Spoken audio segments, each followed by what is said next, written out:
Okay, folks, it's your buddy Mike Messier, Godzilla Minus One, Mike's Instant Movie Review. If you happen to be watching this review and you've never seen me before, my name is Mike Messier. I do things, and one of the things I do is I review films. I go see them, and then I sit in my car. And I discuss them with you. So let's talk about it. Well, first of all, I have to give a shout out to subscriber, my good buddy there, Michael A.J. Norris. He was insistent that I watch this film, that I go see this film. I even said, Michael, or AJ, I don't really like Godzilla movies. I said to him through, the messenger, and he said, but you got to see this one, Mikey. So that and another gentleman, the dapper man, Kevin, here in Jacksonville, filmmaker himself, he made a nice post on Facebook declaring this film a great film, that you did not have to be, I believe he said, a Koji fan, which I believe is monster movies from Japan fan, to enjoy it. And if I really think about it, folks, I have seen, a good portion of these movies of the last 20 years or so, the King Kongs, the Godzillas, the stuff back in the 60s. I always had a soft spot for that Godzilla vs. King Kong movie from the 1950s or 1960s version, which I actually saw in a 3-movie DVD compilation in the Dollar Tree, believe it or not, which I might go back and get. I have a lot of movies on DVD that I haven't watched. So many things to watch, you know what I mean? It's just too much content for one lifetime, folks. But let's get back to this film. Well, first of all, I went tonight. It was a Tuesday night. I believe there's some type of discount at the AMC Theater. The theater had a lot more people than I expected. Also, I think it's been posted on social media that this Godzilla Minus One, it's in its last, I think at this point there's only 2 days left to see it on the big screen, because so many movies are coming in for Christmas. The Iron Claw, the Von Erichs wrestling movie, amongst others. So I really had to kick myself in the ass, because to be quite honest, even with all the resounding go see it's, from all these wonderful people, I still, kind of was a little hesitant, or just not that psyched up to see it. But boy, was I wrong, folks. This was a fun, not just a fun movie, but like a serious movie, which actually didn't humanize Godzilla in any way to me.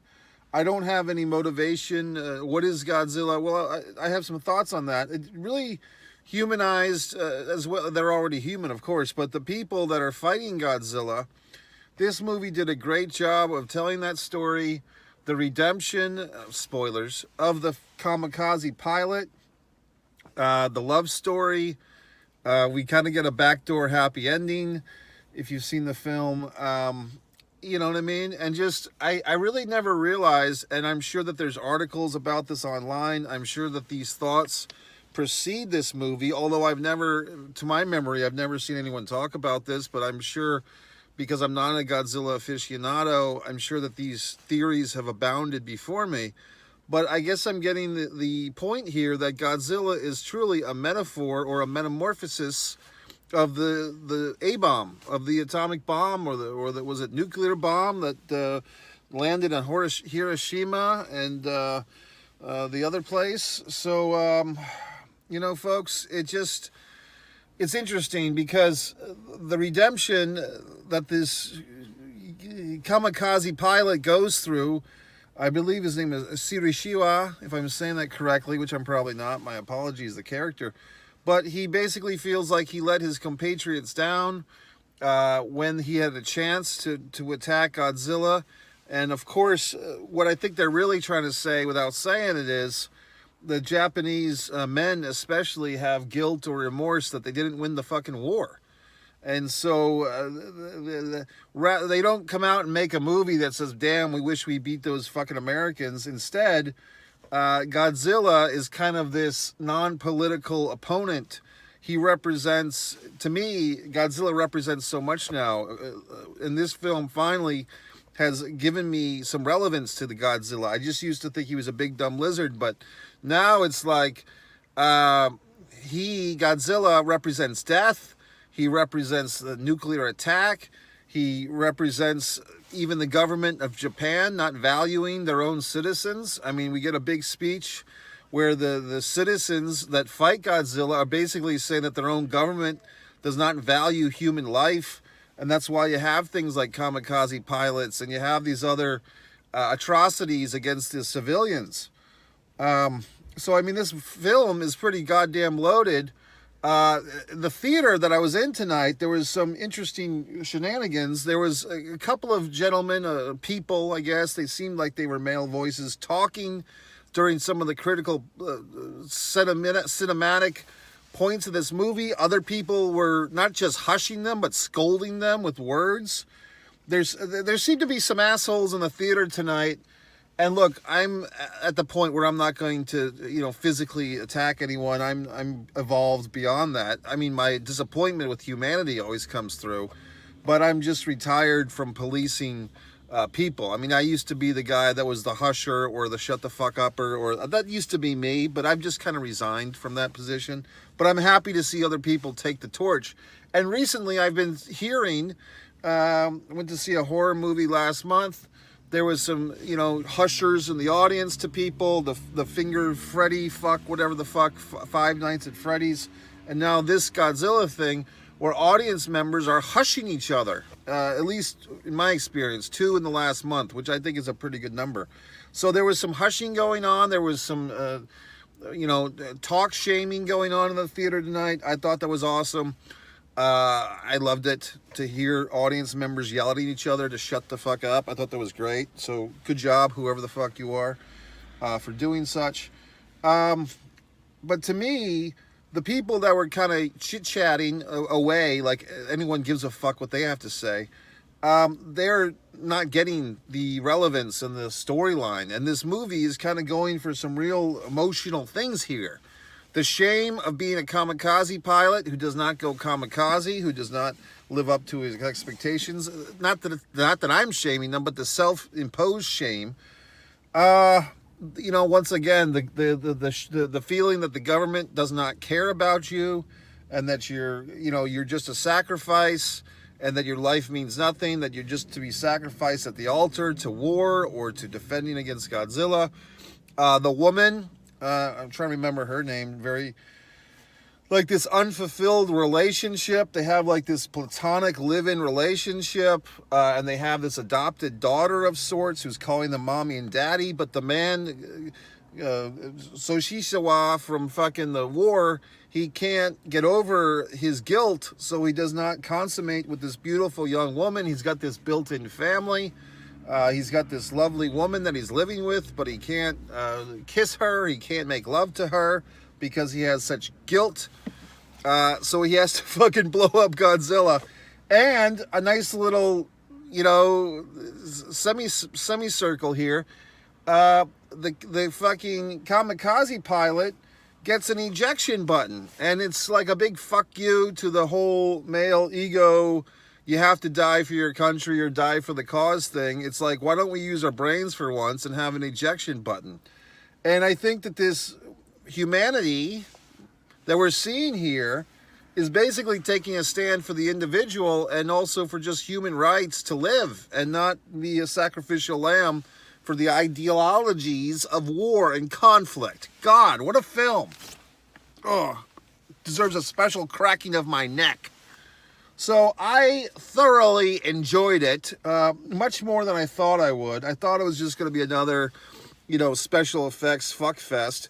But once again, folks, when a film has these special effects at its disposal, but when you justify and you validate making this movie by actually having a storyline that has relevance and passion and humanity, for Christ's sakes, then you really have something here. When you just throw shit on the screen like we saw for the last 20 years, like, oh, look at all our goddamn CGI effects, look at the Incredible Hulk. I'm thinking to the Edward Norton Incredible Hulk, the Mark Ruffalo Incredible Hulk.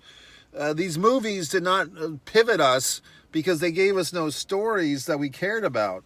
You think about things like the Transformer movies. I never got my dick hard about those movies. Other people did. I never saw the relevance in them.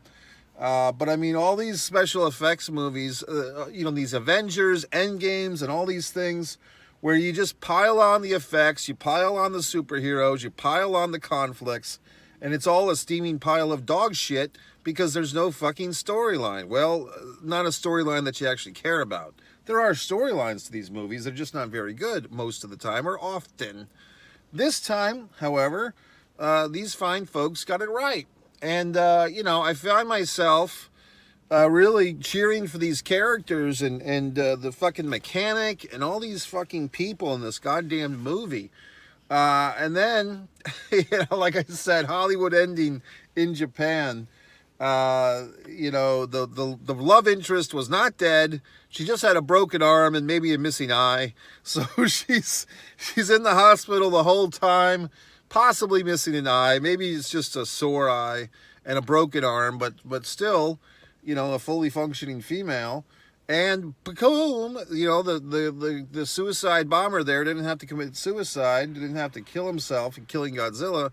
And he gets to have his family. And before that, we saw the wonderful, and the darling, cute little pseudo-daughter, the adopted daughter. She's calling them mommy and daddy. She wants so much to have a family.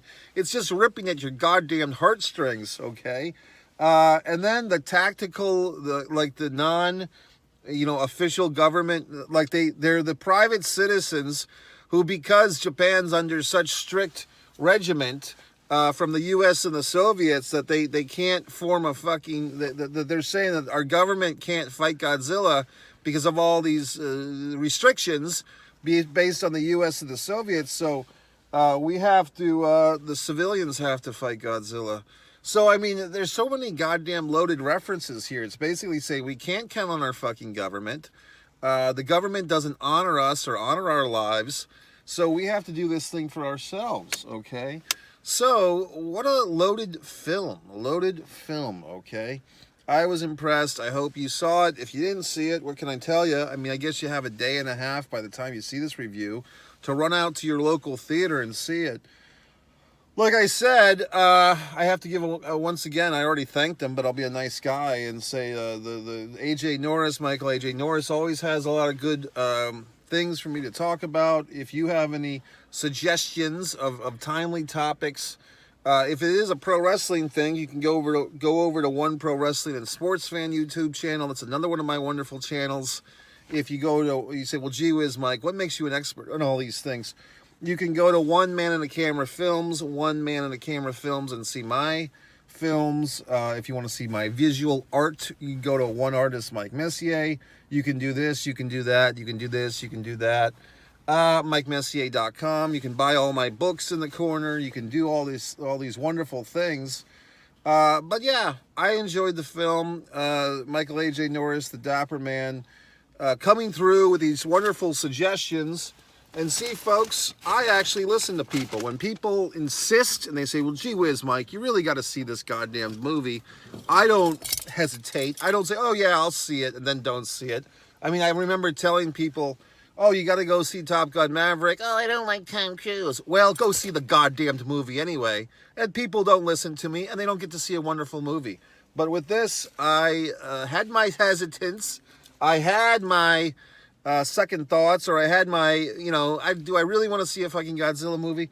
But I listened to my peers, I listened to my friends, and I said, okay, I'll go see it. And I'm happy that I did. So see my happiness? Okay, folks, so at the end of the film, one person was clapping. There was probably, I'd say 40 people in the audience, and one person's clapping. And I kind of did like a little stand and clap. Like, I really wanted to get the fuck out of the theater. I wanted to get something to eat. I just had a nice little pseudo meal at Sonic. I had a chili cheese dog, and I had a double cheeseburger of some kind, fairly good.